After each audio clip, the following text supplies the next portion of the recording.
And then they asked me to give my postal code backwards too. Hold up. What was the last name on the ID? I can't remember. Honestly, I don't remember. But then he was like, okay, and then he gave it back to me, and then he's like, go ahead. Like, you know this is fake. What? Like, you know. What happens to you in bars? I've never even had an interaction with a bouncer. You've had a beard for how long? like, what do you want from me? True. Right? True. You're like 5 feet tall as well. That's tough. Yes, I still get ID'd at liquor stores, okay? Like, yeah. Welcome to the Rom-Com Rewind podcast. Hi, I'm Sarah. And I'm Devin. And like you, I love rewatching movies over and over again. You made it here. You found us. You love romantic comedies, which is great news. We do as well. So this is a show where we rewatch rom-coms, break them down a bit for you, maybe take a peek behind the curtain, dig beneath the surface, and decide, does it still hold up? Today we have The Family Switch. Switch. Is it Family Switch or The Family Switch? I think it's just Family Switch. Okay. It's brand new, so forgive us for messing that up. But hey, wherever you're listening to us, please throw us a follow. It would be a great Christmas gift that you could give to us by following the Rom-Com Rewind on Instagram. It helps more people find us. It helps us grow the pod. And please leave a review this holiday season. That also helps more people find us. I have a message from Gabby. Yes. She said, just listen to the While You Were Sleeping episode and so happy you two loved it as much as I do. I must say, though, in your discussions of the top 5 to 10 actresses of the 90s, you forgot the most important Miss Jen Aniston. Most importantly, Friends. She also did The Object of My Affection. Her personal favorite crying movie is what she said. Picture Perfect, She's the One, and Office Space. Oh, Office Space was, you know what? Gabby didn't have me until Office Space. Oh my gosh. Have you watched Office Space? I have, yes. Every time I hear a Michael Bolton song, I can't not think about that guy whose name is Michael Bolton, and everybody's like, oh. Michael Bolton? That's me. Wow, is that your real name? Yeah. So are you related to that singer guy? No, it's just a coincidence. Oh. He's just like, yeah, I'm just Michael Bolton. Like, please leave me alone. There's so many funny jokes in that movie. That movie is fantastic. Great call, Gabby. I like that. So the Family Switch is, Sarah and I realized this, it was requested a lot on our Instagram, actually. Yeah. Not quite a rom-com, or it is rom-com-ish. A little bit more on the family side of things. Definitely on the family side, yeah. This is a brand new, out earlier in November 2023 Netflix family Christmas comedy directed by McG. He's a director who just goes by like a name. Good for him. He's also responsible for This Means War and The Babysitter. Mm-hmm. The Family Switch is the story of Jess and Bill Walker, played by Jennifer Garner, and Ed Helms. The Walker family is a little bit out of sorts. They have 3 children, the main 2 being Cece and Wyatt, played by Emma Myers and Brady Noon. Both of them are in high school. They also have a 3rd child who's just a baby. That's Miles. They're a family that feels very disconnected and isolated from each other, I think, is the central theme here. They all have their own priorities that in their own minds supersedes everyone else in the family. And all of this comes to a head after a Christmas excursion to Griffith Observatory when, during a rare planetary alignment event, while the whole family happens to be bickering how everyone else's lives are so easy and, oh, I wish I lived a day in your shoes because it would be so simple. And also there's a sage old lady too. We're hitting all the check boxes for. Ladies and gentlemen, it's a body swap story. Jess and Cece wake up in each other's bodies. Bill and Wyatt wake up in each other's bodies. And the baby Miles swaps bodies with the dog Pickles. This is your lead-in for Family Switch. What are your thoughts? I worry that we're all kind of disconnected. Did you ask me something? What? That's fine. Okay, good night. Do you think it's good for you to live like this? What's up? You're really not supposed to use your hands. Wyatt, family meeting downstairs. Let's go. Can you help me with this problem? I'm kidding. You can't help me. No, I can't. We are gonna make a happy memory as a family. I I wish you could be me. I would love for you to be me for one day. I would love for you to know what it's like to be me. I would kill to eat a dozen donuts and just have it burn right off. Would you take a picture of my family, please? Everybody say Merry Christmas.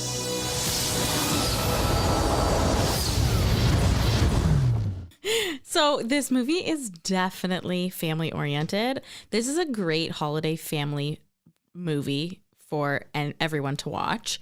It was fun. It was funny. The dog and the baby switching bodies was interesting.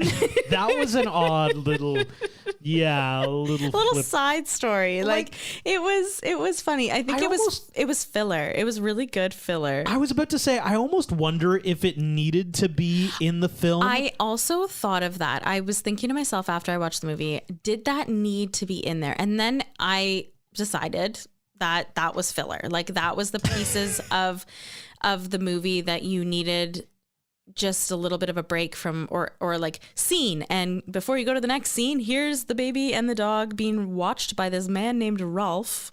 Okay, here's what I'll say about it. I didn't really love it, but I loved Rolf. I loved his attitude towards like everyone but his dogs, and then all of a sudden he's for some reason looking after this baby and this dog who, I mean, unbeknownst to him, have switched places, but he's just like so willing to take this project on. And I mean, I really think on the side he just wants to train them both like he did his 3 dogs, but like who knew he was a babysitter? Like it was just so out of nowhere and like kind of out of character for him, but he was one of the best parts of the movie. Absolutely. Yeah, I thought he was so funny, but I still do think like the dog and baby scenario, like you could take that out of the movie and maybe maybe be okay. I also thought that when the family was like, you obviously have the teenagers and then all of a sudden you have Miles, a very young infant almost. Like and they never explained it. They're never like, we've got teenagers and then like a 2-year-old. It was never brought up. Just kind of, but I find that happens in a lot of family oriented movies. Like there's like always the teenagers and then there's always the young third child. Like, oops, like, I don't know, was it? They always need to make the parents a little bit more at the ends of their rope or whatever. Or so younger like, than they seem, maybe? I don't know. Yeah, so like, let's just throw in a toddler just for good measure. But you know what? Jennifer Garner was really good in it. I did find, though, that she kind of played sometimes when she obviously was playing Cece, played a little bit of Jenna from 13 Going on 30. Certain things she said, I was like, oh my gosh, this sounds like Jenna from 13 Going on 30. I mean, they even make a reference they do. Of 13 Going on 30 right before they body swap. But yes, I mean... No, after they body swap. I thought it was right when it's happening. No, they woke up in the morning. They're all at the kitchen table and they say, oh my God, I feel like I'm 13 going on 30. Oh, maybe they make the joke twice because I'm quite sure they make a joke like that in the observatory. Oh, maybe. Yeah, I mean, you kind of touched on it. I think it achieves what it wants to do in that, like, you can watch this with the family. It appeals to all age groups. The jokes are super easy. The message is nice and fluffy. Yeah. It makes you want to hug your loved ones at the end. It's a nice Christmas family flick to get you into the holiday vibes. With that said, for me, your friend Devin, classic Devin food analogy. This is like a cake that has a little bit too much fondant. Oh my God. Because like it's nobody wants to eat it. It's just got too much of the superficial stuff. You know, that fondant, what even is fondant? Fondant is just for making things I feel like it's look sugar. nice. Yeah, it's just sugariness.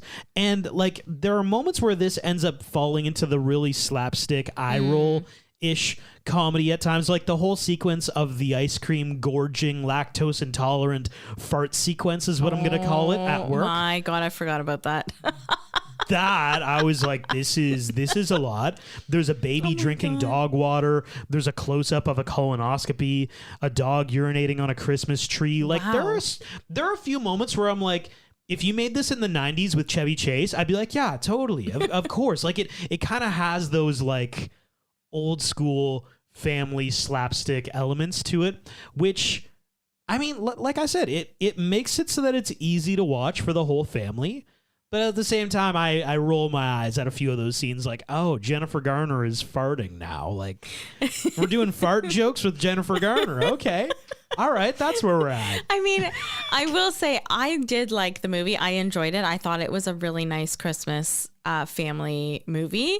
But I do wish, and I mean, I think it's hard to do in an hour and 45 minutes with 4 main characters to dive deep into the background. Like if you look at a Freaky Friday and I look at the one that was done with Lindsay Lohan and Jamie Lee Curtis, I felt like I knew those characters, you know, the angst for the love of Chad Michael Murray's character and, you know, the band not performing well. And then, you know, Jamie Lee Curtis's character, the wedding going awry. Like you really did feel what they were going through.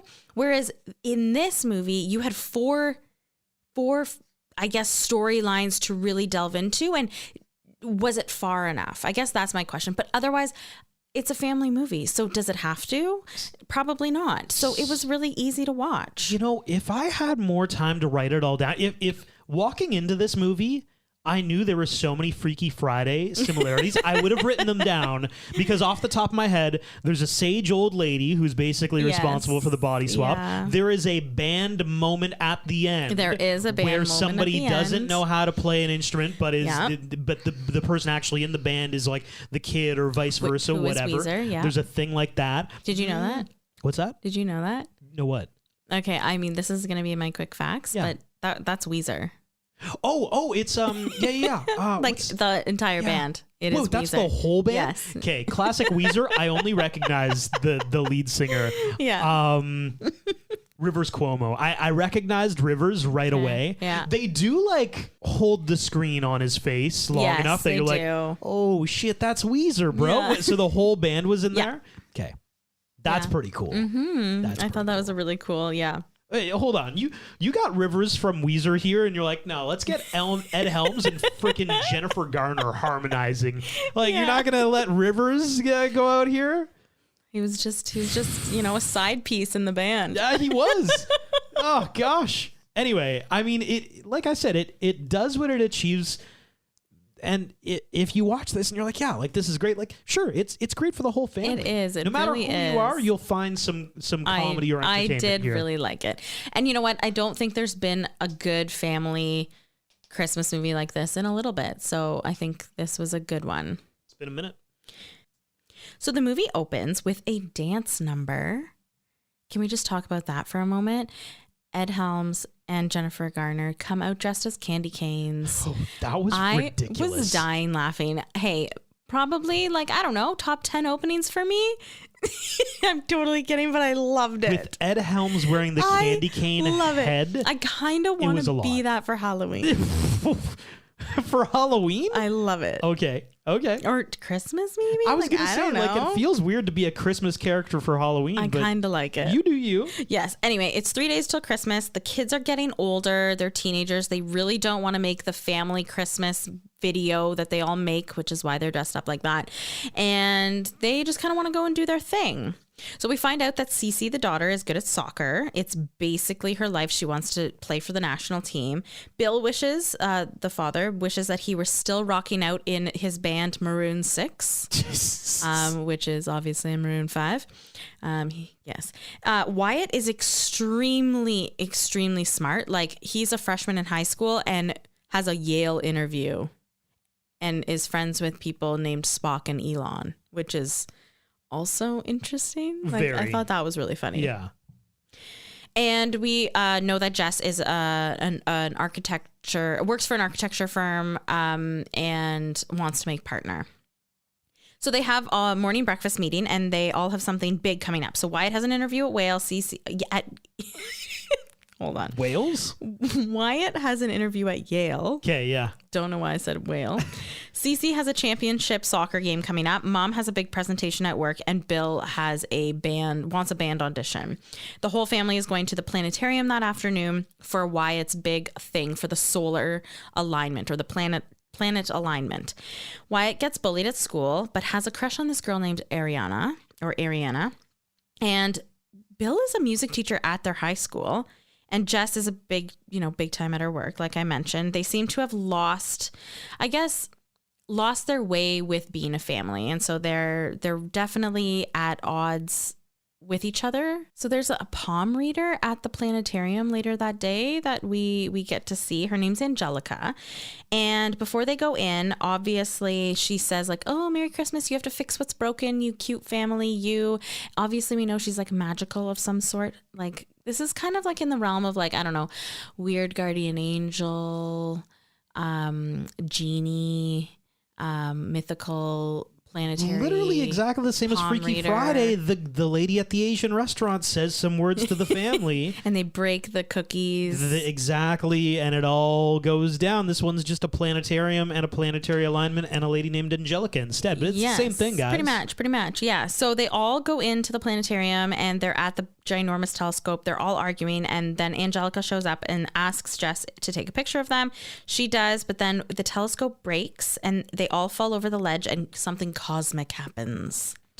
We don't know what, but something cosmic is happening. Yeah. The next morning they wake up in each other's bodies. They're all freaking out. And 17 again and 13 going on 30 is mentioned in this scene right here. And it also, like, I will say, it is a premise that has been done before.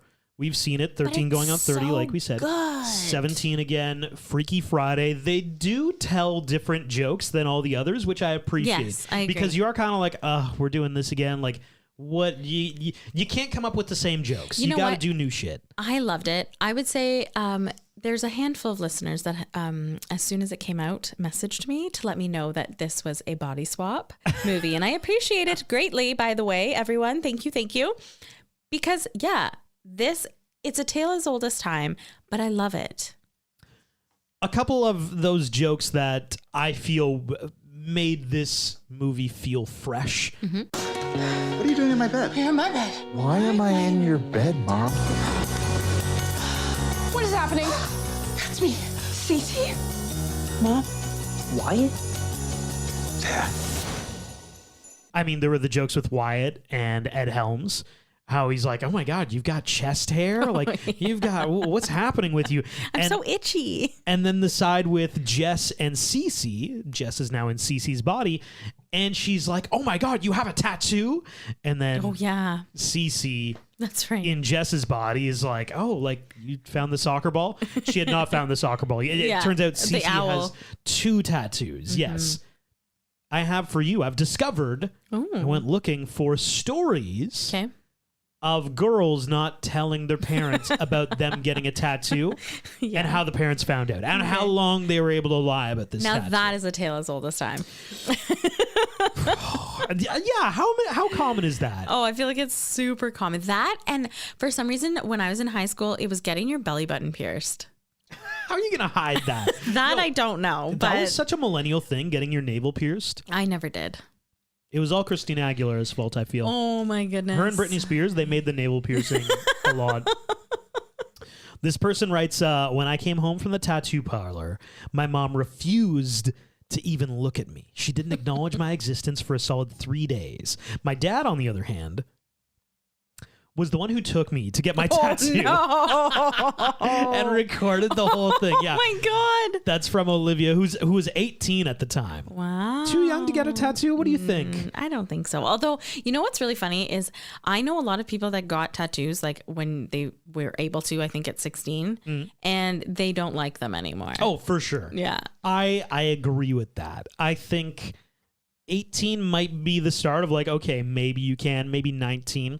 This person writes, I got a tattoo of a dog paw on my foot when I turned 18 because I have a crazy obsession with dogs. Which is annoying that it's not like your own dog. I was going to say. that makes way more sense to me.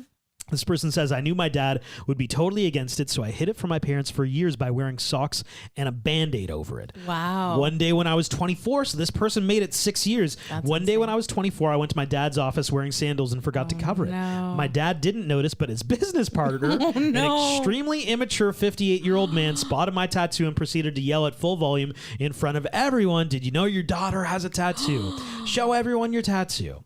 What a dick. What a D-bag. I freaked out and failed miserably at trying to pretend it was fake, but it was too late. Turns out my dad thought it was funny and was just mad that I tried to hide it. He gave me $20 to send a picture of it to my mom. So dads are a lot more forgiving with the tattoos. It seems, yeah. Like most of these stories are the dads pretty chill, I think. Just like this story, my parents have always been completely against tattoos. They don't like the idea of permanently marking your body. So after I got a tattoo of a lion holding a soccer ball, similar to our girl Cece, I guess, on my side when I was 18, I hid it from my parents at all costs. How long do you think she made? 6 months. 7 years. Oh, wow. That's a really long time. I hid it successfully until the summer I turned 25. I had borrowed my dad's car and returned it just in time to catch my mom in the driveway and give her the keys. I didn't realize I was wearing a cutoff shirt and my sides were showing. So when she hugged me, she saw my tattoo and reached for my shirt asking, "What's that?" I tried to play it off. "What, Mom?" Since my friend was with me and I was kind of embarrassed. My mom was so angry, she just covered her mouth and grunted, saying, "Ew, I just can't believe you did that to your body." My parents will never like my tattoo, but they're kind of over it at this point. I feel like you'd have to, because it's permanent. And it's been 7 years. Yeah. And is that not like the biggest thing as a parent? Like, my kid needed to lie to me for 7 years about this thing. I feel like I think what would hurt the most as a parent is like you felt you had to hide it for 7 years. Yeah. And then you did hide it for 7 years. Yeah.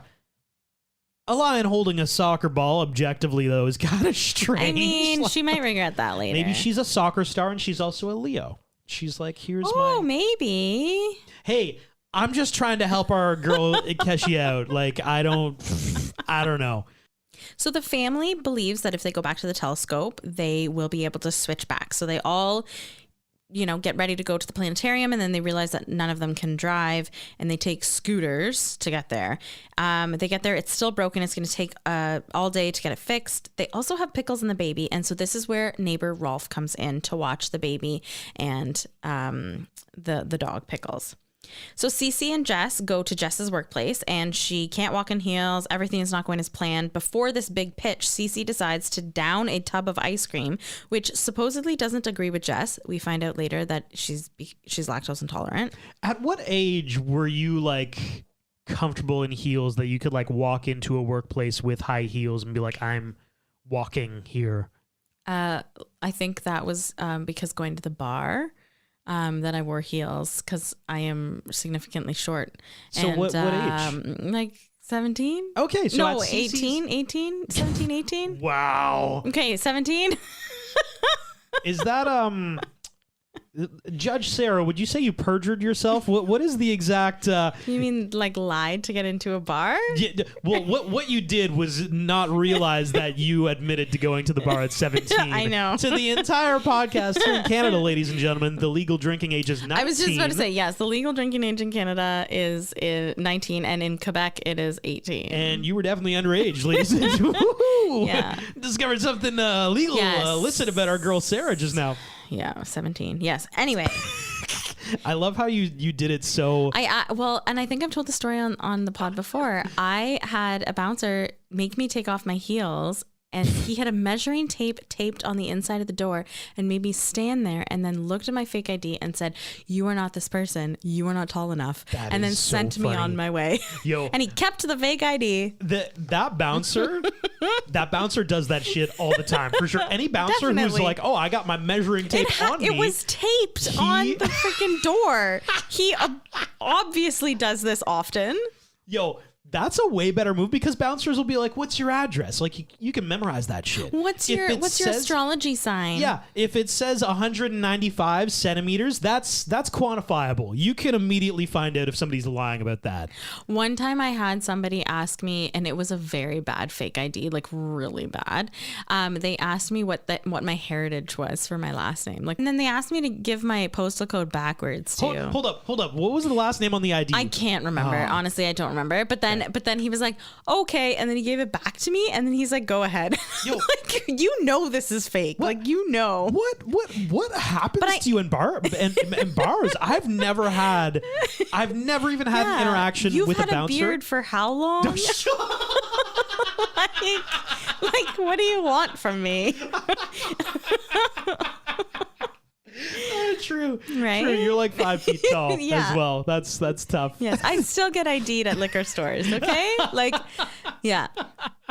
I went out for dinner not long ago and with one of my girlfriends, and I was ID'd, and then she obviously, like, she looks older than me because she's taller than me. She also got ID'd. You'd think once you get a 30-year-old's ID, you're looking at the other person like, I guess I have to, It's but been over 10 it's years. probably also another 30-year-old, right? Like, Actually, I was at the liquor store and I went to go sample something, and they asked me for my ID before I could sample.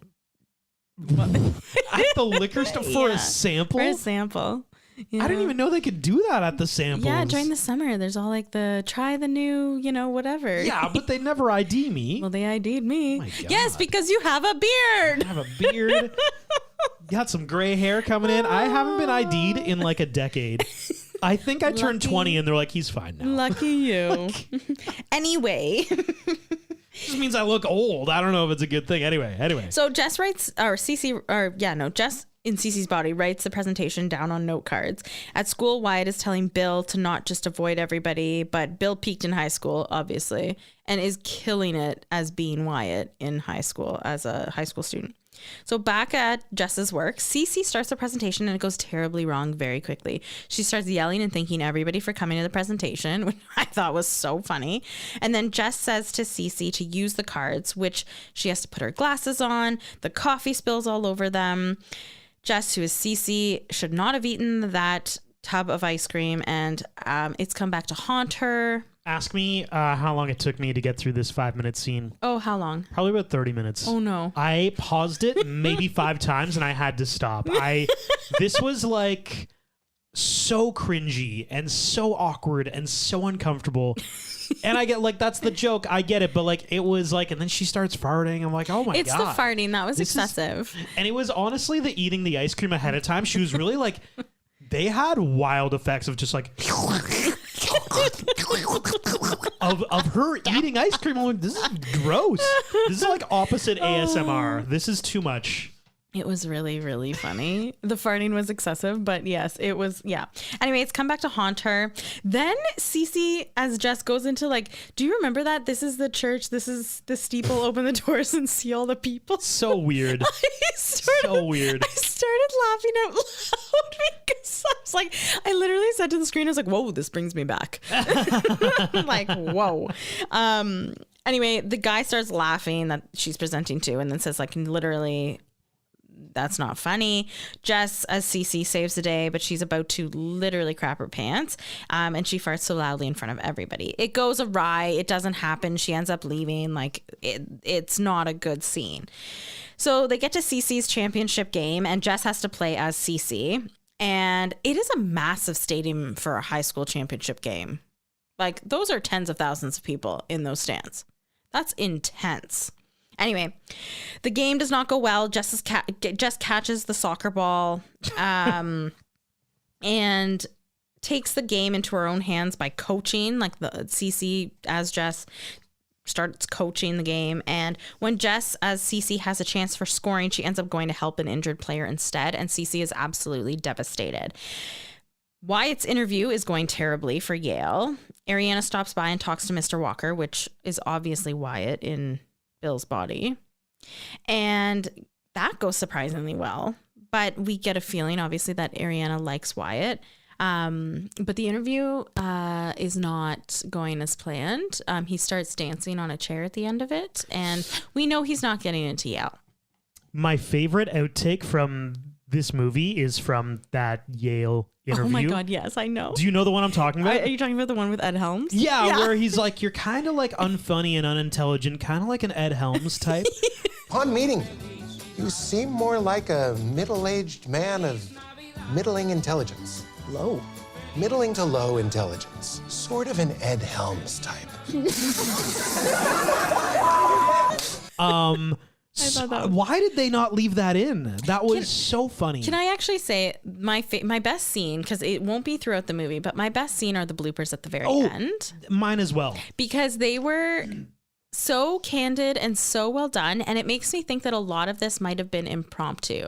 Improv. Ad-libbed. Yes. Yes, sure. Yeah. Yeah. Or bits and parts of it, you know? Yeah. Anyway, Bill and Jess, as Cece and Wyatt, later that night end up going to a party so that Wyatt as Bill as Wyatt can go to speak to Ariana. Back at home, Cece buys Coachella tickets for the family. And then all the moms come over for the monthly moms night, which includes dinner, and they have no idea how to make that. I think they could have left that out. Yeah. So at the party, Bill denies Ariana a kiss, but then does take down his high school bully by making jokes about himself, and then hits him in the head, which I actually thought was very well done. That was pretty funny. Jess, as Cece, has a solo dance. Then everybody joins in, and this is so 13 going on 30 with the Thriller scene in that movie when they all start joining in the dance. And they obviously know all the choreography. Wow. Tough words. It is. But yeah, so the parents show up and they all dance together, and you think they're almost going to switch back, but then the cops show up. They're having a moment. The family is getting back on track. Cece shows up as Jess to the presentation the next day, wearing her own style, and utilizes her entire team for this presentation this time around. And at school, Jess, as Cece, is taking her math test and solves the extra credit. Her teacher's very impressed. He even tells Cece how impressed he is with how she's turning things around for her grades. So then Jess is seeing like, wow, my daughter's actually applying herself. Yeah, and then back at Jess's work, Cece finds out that Jess has made sacrifices too, like she hasn't taken vacation in 5 years to pay for Cece's extra, like soccer camps, missed promotions to be able to go and see her play. And so we are seeing, they're beginning to connect again. So Wyatt is missing because he's freaking out about playing in the band, which is technically Bill's band.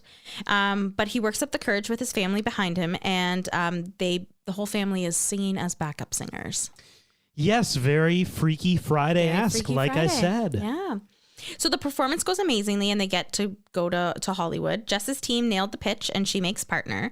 They get the lens from Spock in exchange for his Charizard card. We actually know somebody who owns a Charizard card. There's Kate. Like a limited edition Charizard card. It's somebody who spent like Why do we know that? We know somebody who spent like a ton of money on a Charizard. I guess it's like similar to like the Beatles vinyl albums or Harry Potter. Like there are certain runs of publications that are more valuable. I guess there was a specific print of Pokemon cards of Charizard where it didn't have a shadow, and every single other one had a shadow. So if you happen to have this, they call it a shadowless Charizard, ladies and gentlemen. Oh. It's worth a lot of money. We know somebody who actually owns one. We do. As an investment, this person was like, yo, I'm investing money in a Pokemon card, which I don't know how well it holds its value. I don't know. We're going to find out. We're going to find out. Time will only tell. Good for them. Maybe it was a sound investment. Absolutely. We don't know. Yeah. It doesn't have a shadow, guys. Yes. But they end up taking the Camaro to get back to the planetarium in time because none of them can drive, but Wyatt works up the courage as Bill. Anyway, yeah. Okay, can I just say, do you know how to drive stick? No, I don't. There is no way that a kid can learn how to drive stick That on quickly. the fly. Like for a Camaro, Yeah. like older vehicles also had a harder clutch than like newer ones. So like impossible. Anyway, sorry. Keep going. No, that's okay. So the car does break down because they go through a lot in that car. Angelica, the lady, gets there in time when the car breaks down and gives them a lift. And they get there, but when they get into the planetarium, Wyatt slips and falls and breaks the lens that they got from Spock. But then Pickles, who is Miles, saves the day by having the original lens, and they all wish to be in each other's bodies, but it doesn't work, and the planets are no longer aligned. I got a question for you. How like the dog, Yeah. Pickles, and Miles swap bodies. How similar do you think they are in terms of intelligence? I have no idea. Are you going to tell me? I hope so. Apparently, the stats show that a dog's intelligence is pretty much on par with a 2 or a 2.5-year-old No child? way. Seriously. Specifically border collies. Like border collies are pretty much like a 2.5-year-old kid. That's hilarious. They know as many words. They are as intelligent as. So really, it's funny. Like that pug might have, well, maybe not a pug, but if it was a border collie, it would have been smarter than the kid. Just throwing it out there. That's amazing. I did not see that coming. You know, I'm full of facts. Yes. So Angelica drives them home and even calls Jess Cece, knowing that it's her. They get home and they all fall asleep on the couch, and the magic happens again. The cosmic clouds have come in. I don't know. Trying to find something. That's exactly what's happening. Anyway, the magic happens and they switch back into their rightful bodies. It's Christmas morning and they're all so happy to be in their own body. Wyatt gets an email saying he isn't ready for Yale, but he's okay with it because Ariana stops by with a present for him and they kiss. The U.S. Scout comes to the house to offer Cece another chance to try out, and Jess says, yes, you have to go. So she gets to go there. So all the family gets what they want, and it ends on that note of everybody just having a great Christmas day. Like I said, the bloopers are one of the best parts. Absolutely. The bloopers at the end are so funny. And now, it's time for the Rom-Com Rewind presents the Battle of Rom-Competence. We have Kate on the show. Kate, I'm so excited to talk to you. First of all, tell us about yourself. Who are you? Where are you from? Whatever you feel comfortable sharing. Okay, so I'm Kate. I currently live in Newfoundland, and I'm a mom to a 2.5-year-old boy. I'm also a cancer survivor, and I work full time. I do a lot. You are busy. Yes.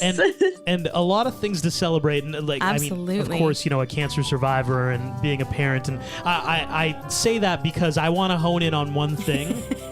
In that your friend Devin was born in Newfoundland, so it is so nice to have another, a proper, actually, Newfie accent on the Rom-Com Rewind podcast. Because mine is improper. Mine has been Ontarioized so much it's indistinguishable. But that's so cool to meet you and to talk to you. So okay, well now the pressure's on. Obviously, I'm a fan of yours, but at the same time, Kate, I would love to crush you at this game. Oh. The deal is... Before, what is your favorite rom-com? Oh, yes. What is your favorite romantic comedy, Kate? It's a weird one, but Life as You Know It is probably my favorite one. Oh, that's with Katherine Heigl. Oh, and... right? Yeah, I love that one. What's his name? The guy doing new stuff, too. Josh Duhamel. Josh Duhamel, of course. Yes. Yeah, absolutely.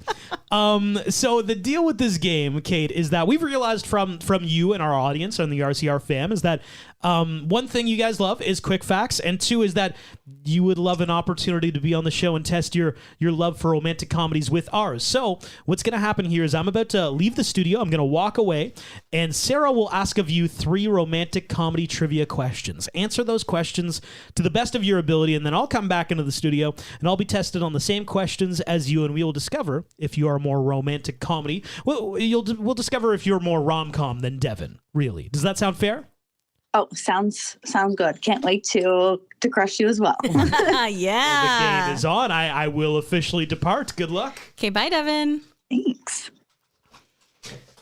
All right. You will have 10 seconds for each question, and the third question will be a multiple choice question. Okay. All right. Question number 1. In the movie Hitch, what is Hitch's profession? Ooh. He is a date doctor. Yes, correct. Good job. Amazing. All right. Question number 2. What sport did Mike O'Donnell play in the movie 17 Again? Basketball. Correct. Ooh, you were on a roll. Okay. Question number 3. And this one is multiple choice. In the movie Say Anything, what song does John Cusack play loudly from his boombox outside of Ione Skye's house? Open Arms, Keep on Loving You, In Your Arms, or Gimme All Your Loving? Oh. Is it Give Me All Your Loving? It is not. Okay. But you're so close. And 2 out of 3, that is phenomenal. I don't think Devin's gonna get that. So amazing showing. Okay, Devin, come on in. I'm here. Hello. He's just coming back in right now. Putting on his headphones. Yep. By the way, my record at this game is 4-4. I've had a lot of defeats lately, so we need a comeback story. And what did we get? 2 out of 3. 2 out of 3. Kate, how are the questions today? Pretty good. The last one's a bit tricky. It'll get you. All right, I'm excited. 2 out of 3. That is work. You're making your boy work. Okay. It is a great right. showing. All right. All right, Devin, you will have 10 seconds on the board. The third question will be multiple choice. Okay, great. Okay.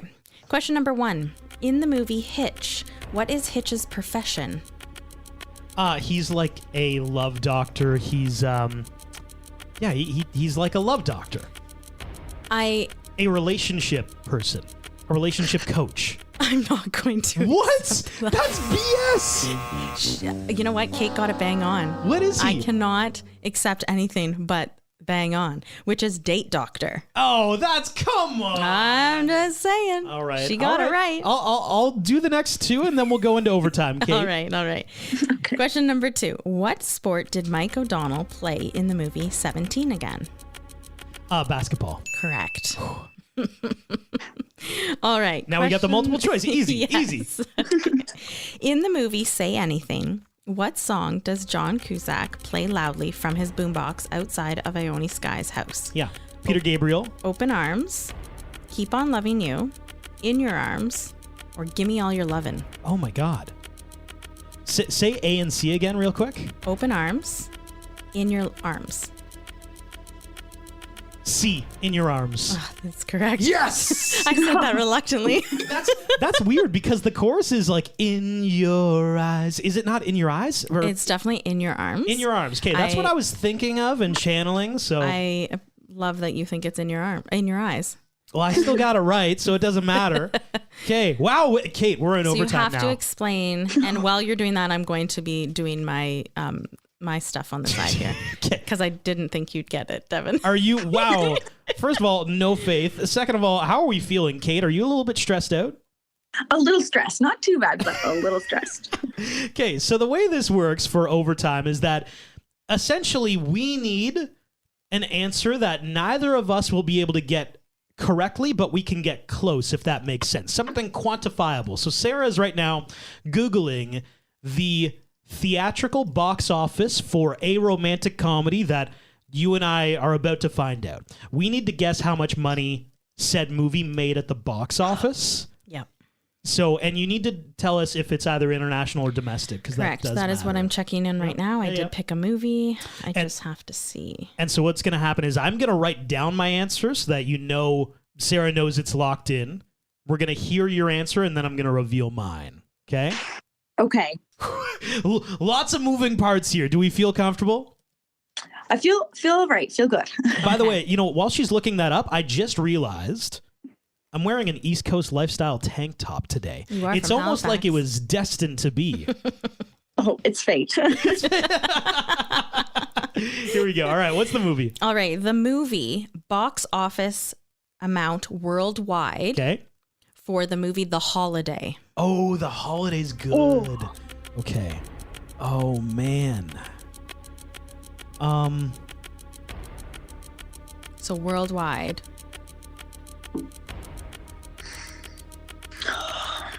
Wait till Devin is done writing down his amount. He's really thinking. Right, same. Good. All right. Oh, no, that's not right. I'm going to go right here. Okay, all right, I got mine. All right. And Okay. Kate, let us know when you have yours. Okay, I have it. Oh, it's definitely in the millions. I'm thinking 174 million. Okay. Ooh. That's a Is that great a lot? guess. Like- No, that's a great guess. No, that's That's a great. great guess. I guess 221. Oh. Now we got to do math? Yeah, and Sarah's not going to math. One moment. Okay. All right. I feel like the actual retail price. Yeah. It's 205.8 million. So I was 16 million off? Yes. Yeah. And how much was 174. That was her guess. So she is I don't know. Devin, please help me. Well, what was the actual number again? 205.8. Oh yeah, okay. I'm closer. You are closer. By I got you by a couple mil. Oh. Yeah, that was like I said, that was a really, really good guess. What a scam. What a scam. This game's BS. Yes. We even came up with this thing. Oh, goodness. Oh, my gosh. That was a lot of fun. Came right down to the wire. You know what? Every time we've gone to overtime, it's been like that. It has, yeah. It's been very close. Hey, Kate, well, thank you so much for taking the time and playing this game with us. And we also just love to meet our listeners. So thank you. Thanks for having me. I love your podcast so much. I listen to it every week. Oh, thank you. I love listening to you guys. Oh, thank you so much. And now, quick facts. The movie was originally called Family Leave. This is Andrew Bachelor's first McG movie outside of the Babysitter movies. The band Dad or Alive is made up of Ed Helms and the members of the band Weezer. Jess the Mom states this is a completely unique and original situation that has literally never happened before when the family first swaps bodies. The family members then proceed to name the titles of other body swap movies in their responses. Bill says, right? No kid has ever just woken up big, referring to the movie Big from 1988. Wyatt says, yeah, it's so freaky, referring to Freaky Friday from 1976 and 2003, and Freaky 2020. Cece then says, you're telling me I'm 17 again, referring to the movie 17 Again from 2009. Bill responds with, I'm 13 going on 30, referring to 13 going on 30 or Suddenly 30 from 2004, also starring Jennifer Garner. Competitive soccer usually doesn't happen during the Christmas season. Great points. When Cece and Wyatt, actually Jess and Bill, are at the high school party, Cece is dancing by herself on the dance floor. One of the moves she does is the same one as Wednesday Addams popularized on the TV show Wednesday from 2022, when she dances the Goo Goo Muck at the school dance. Emma Myers, who plays Cece, also stars in Wednesday as Enid Sinclair, Wednesday's best friend. That was huge when she did that dance number. On the Wednesday series, that was a big deal. When the Walker children are at the party, Cece begins dancing to a song outside of their usual time genre. Everyone joins in, knowing the choreography, and dances with her. And as I mentioned earlier, this is the same as the Thriller scene in 13 Going on 30, where Jennifer Garner plays Jenna, and she goes into the middle of the dance floor, starts dancing, and everybody joins her, and knowing the choreography. Originally received this movie a PG-13 rating from the MPA for some suggestive material. It was then edited and got a PG for suggestive material, language, teen partying, and some thematic elements instead. Honorable mentions, and I have a game for mine, so why don't you start? I would have to say my honorable mention is the babysitter Rolf. Even though he didn't have a lot of time on screen, he was a significant comedic relief throughout the movie. I mean, there were some really good jokes, like we mentioned, throughout the movie. It was funny. But the whole character of Rolf, having watched the baby and the dog and just going with the flow, man, his character was funny. His character, was so interesting. I actually really liked Rolf. Even I wonder if it's possible to like a character even though you think they might be redundant. I guess so, because that's what you believe. I want to honorably mention, I just want to talk about Jennifer Garner here. Okay. Did you know, I'm going to hit you with a wild fact here, Sarah. She has a movie coming out. Really? She is going to be in Deadpool 3. Oh. Which is currently in production right now. I love it. Who is she going to be playing in Deadpool 3? Don't know. An X-Men? Elektra. Remember back in 01, the Daredevil movie? I like it. Ben Affleck. Maybe it's a redemption arc for Elektra. Who knows? But they're getting her to reprise her role as Elektra, cool. which I thought was fascinating because that's the movie that she met Ben Affleck on the set of. Whoa. So here's what I want to do here, Sarah. I know I'm baking your noodle right now. You are. You listening, I might be baking yours too. I want to do 2020 vision of celebrity breakups, because I think Ben Affleck and Jennifer Garner, that might be one of the biggest breakups of the last 15 years. It's pretty high up on the list. In fact, I've got a list, and I'm gonna just point blank, we can rapid fire through this. I want you to look at each of these breakups and in retrospect decide, do we wish they were still together? Or are you like, yeah, thank God Ben Affleck and Jennifer Garner are split because they're way better off where they are now? I already know two that you're going to say, and I just like don't know. One of them, I don't know how to respond. Yeah, I would say like 80% of these I think are easy, but there's a couple that are hard. I'm going to start off with an easy one. Okay. Jennifer Aniston and Brad Pitt. Jennifer, I knew. Okay, that's the one that I'm going to have a trouble with. Really? Yeah.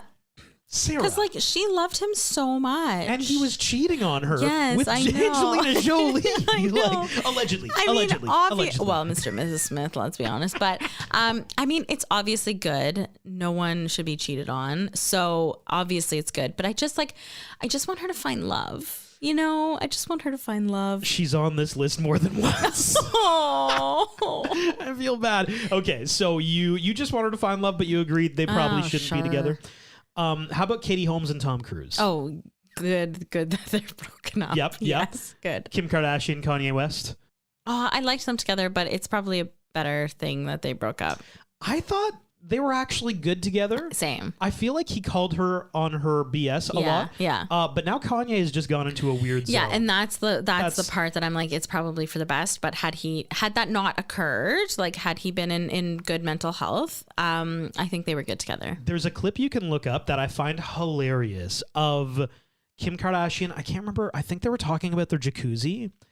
Jacuzzi. Yeah, where they're asked. It's one of those things where they like open a envelope and they answer a question, and Kanye opens it and he's like, "Okay, this question's about our jacuzzi." When was the last time you used a pool? I've never used our pool, actually. What? Yeah, can you believe that? But I love our pool. You know, we don't have a jacuzzi. Can you believe that? Can you believe we don't have a jacuzzi? Can you believe it? We don't have a hot tub or something like that. And I'm like, he's just making fun of her right to her face. And it's kind of valid. Wild that she has a law degree.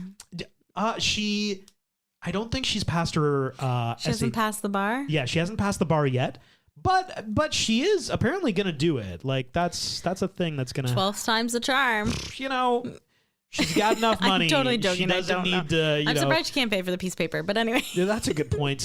I guess after the college admissions scandal, people might look at shit a little bit more heavily. Maybe.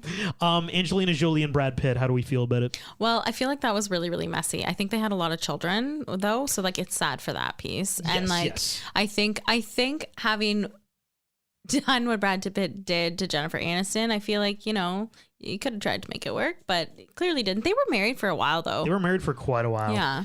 Now we're into a tough zone here. Channing Tatum. Oh, Jenna Dewan. I loved them together. Only broke up back in 2018. That's fresh. I know, but I know she's happy with her new boo, and I think she's like remarried and has another child with him. Really? That far? Oh my God. Yeah, but I did love them together. Oh, they found love on Step Up, you know. Anna Faris and Chris Pratt. Oh, that one's so sad. Ooh. That's a gut punch. I'm so sad. It is. Yeah. I loved them together. Yeah, loved them together. But not answering the question though. I know. Do you think they should still be together? Not with the person who Chris Pratt is today. No. Yeah.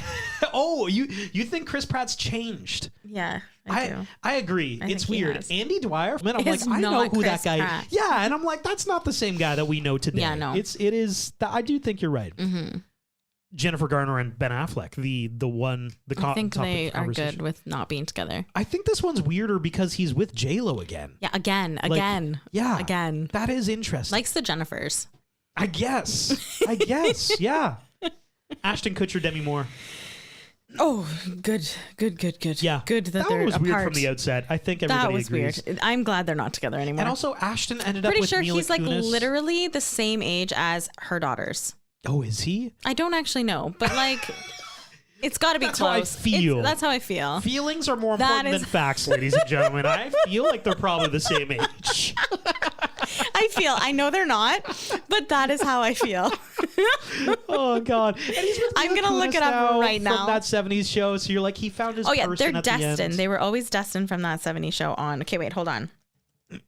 Ashton Kutcher is 45. Rumor Willis is 35. And he was 45. Okay, 10 years. All right. It's egregious, but not the worst. Okay, Scout is 32 and Tallulah is 29. Okay, and then Demi Moore currently is 61. Yeah. It's too much. How He was closer to the kids than to the mom. Can I play for you something very like... Not and let me just say, there's nothing wrong with like, it's just when you have children that are closer to your husband's age than you... When he's relating more to your daughter than to you, I don't know. That I is guess an interesting thing. I also just, I don't know. Can I throw out one? The only reason I'm doing this one is because I have a clip that I want to play for you that I think you might not have heard yet.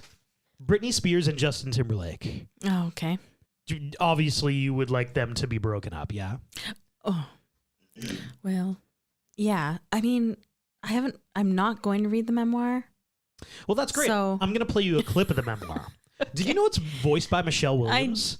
Michelle Williams. Yeah. Yes. Famous I actress did know that. Michelle Williams. Yeah. Have you heard this scene of Justin Timberlake? How Britney Spears describes Justin Timberlake meeting up with Genuine in New York City? No. So this is literally... Are we going to have Pony in the background? No, but that would be great. It's... Okay, all right, here it is. Walking our way was a guy with a huge blinged out medallion. He was flanked by 2 giant security guards. Jay got all excited and said so loud, "Oh yeah, faux shiz, Genuine. What's up, homie?" That's apparently what Justin Timberlake said to Genuine. And this is like my question is, how can she remember that? Great question. You know, like my question, like, did Britney Spears read her memoir? Like, you know? I don't know how she remembers that. Oh yeah, for shiz, Genuine. What's up, homie? Like, oh my God. Did he, like, I do want to know, did he actually say that? To be a fly on that brick, you know? I also love that there's been a lot of like Hollywood producers, directors, actors who are apparently in the process of approaching Britney Spears to make her memoir into a movie. Right, I'm sure. Which means, ladies and gentlemen, we will get some actor who's playing Justin Timberlake to say that, and he's for sure going to deliver that line because that was made a big deal. Like, listen to how much of a loser Justin Timberlake sounds in this Michelle Williams narrated scene of a Britney Spears memoir. Like, it's absurd. Oh my it's God. Absurd. That is hilarious. Yeah, no, they're better apart, obviously. Yes. I think they were like the heartthrob couple of the 90s or 2000s, and I think there's a time and place for it. Obviously, we didn't know the whole story of their relationship, as you don't, right? Like, as we think we know these Hollywood stars, and of course we don't, but that's why like maybe everybody is better apart now. We'll never know. Oh, like all of these relationships. Yeah. I thought you meant like everybody on the planet. Like, no. Marriage is a lie. Don't do it, guys. No. It's all a scam. Better to be alone. God. Oh, wow. No. Okay, is that it? You know what? I've got like 6 that I can just rapid fire. I feel like they're all no's. Sure. Except for 1 or 2. Okay, go. Well, I mean, Jennifer Aniston, Justin Theroux. Oh, I don't even know. I don't even remember him. But it was the other Aniston. Obviously not. Just want her to find love. Find love. Katy Perry, Russell Brand. That was pretty toxic. No, that was absolutely not. No. Totally. Gwen Stefani, Gavin Rossdale. Oh, I did like them together. So sad. Music couple, but now she's in another Blake music Shelton, couple. So yeah, country this time. You know. Nick Lachey, Vanessa Simpson. Oh yeah, no, that was probably for the best. Kristen Nick Stewart. Lachey has found Vanessa. That's right. That's right. I'm only She's on noticing NCIS that now. Hawaii. Well, and Love Is Blind. Well, and Love Is Blind, yeah. Kristen Stewart, Robert Pattinson. No, for the best. Definitely, yeah. Yeah, he's with Suki Waterhouse now and having a baby. Yes. Mm-hmm.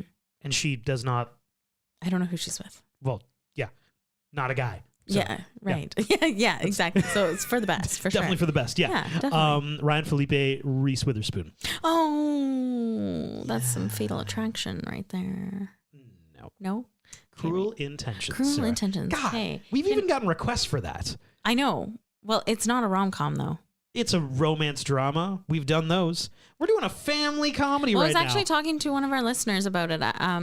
They sent me a really good TikTok about Cruel Intentions, and yes, it is Cruel Intentions. So freaking and good. It's like when she's on the escalator up and he's waiting And at Ryan's the top. there waiting, Yes, yeah. but then it's like somebody who walks like is trying to get around her. Like it's dubbed as like somebody trying to get around the escalator, and he's like, "Can you move to the side? Can you move to the side, please?" Oh, that's funny. And then like goes up and goes, "He's staring right into your soul." Whoa! Like, oh my! I'll post it on Instagram. Listen, y'all, that was an iconic moment that this person obviously bastardized, and I as one of my favorite movies of all time, I'd like to say some words. to Okay, it. I've never seen it. So like my mistake of like getting Cruel Intentions mixed up with Fatal Attraction.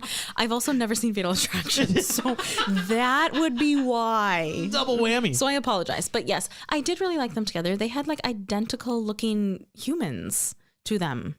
Oh yeah, Reese Like Witherspoon's Ava daughter is and like Deacon look, I think it's Deacon, look identical to them. It is the strangest piece of genetics ever. I mean, they were like two very attractive people who found each other. 100%, yes. And you know, I think they're happy now, but like I did like them together, so. What should have been? What should have been? Yeah, I talked about it off the top. My what should have been is kind of just like the slapstick, you know. Fart jokes? Hey, I'm a guy. Who doesn't love a good fart joke? It was a little bit when she's like getting off the bus in the following scene and everybody's like, ooh, gross. And she's like, I'm so sorry. It was the initial fart that I was like, oh my God. This is getting a little bit much. Yeah, the dog peeing on the tree. Anything with the dog, I'm like, this looks a little. There was just a lot of slapstick comedy that, you know what? I'll be fully transparent. It's a great movie. In rewatchability, we'll find it. The cheese score is a little low. Yes, for me, I would say I wanted to dive a little deeper into each of the characters, but it's hard with 4 main characters. Yeah, it is hard to do it in an hour and 45 minutes, especially when it's a family movie. But I kind of just wish I would have had a little bit of a deeper connection. Like we really didn't get a chance to dive deep into Bill's whole scene. Like he had one scene where he like tried out for a band and they had backup singers. Like that was kind of it. And like, you know, trying to find himself around the whole Maroon 6 situation. And like which I actually think was really funny. But yeah, just a little deeper of dive. But yeah. Overall rewatchability. Okay, my rewatchability is as follows. Chemistry 4.5, because I actually think they all had really good chemistry together. Like I believe that they were a family. Storyline 3.6, thirst factor 3.8, imagination 2.85, because I mean it's been done a lot. Soundtrack 3.2, cheese 2 for an overall score of 3.32 out of 5. We have extremely similar scores. Okay. I agree. I've got chemistry of 4.2. Because, yeah, they felt like a family. Mm-hmm, I felt like Jennifer Garner, Ed Helms, the kids, they all kind of, it felt good together. They felt good together. Mm-hmm. Storyline of 3.5. Thirst factor at 3.65. Imagination, I agree, a 2. Soundtrack, a 3.8. And cheese, a 2.1. For an overall score, I've got a 3.208. Okay, so very similar. Out of 5, very similar. Like, that's a good movie. A 3.2 is a good movie. 3.32 is what you said? Yep. Yeah, good movie. Solid family watch. You got some kids. You got a grandparent even over for the Family Switch. It's fine. It's going to be great. This is the Rom-Com Rewind of Family Switch. Wherever you're listening to us, throw us a follow. Give us a Christmas gift. A follow on Instagram or a review would be even better. Thank you. Thanks for listening.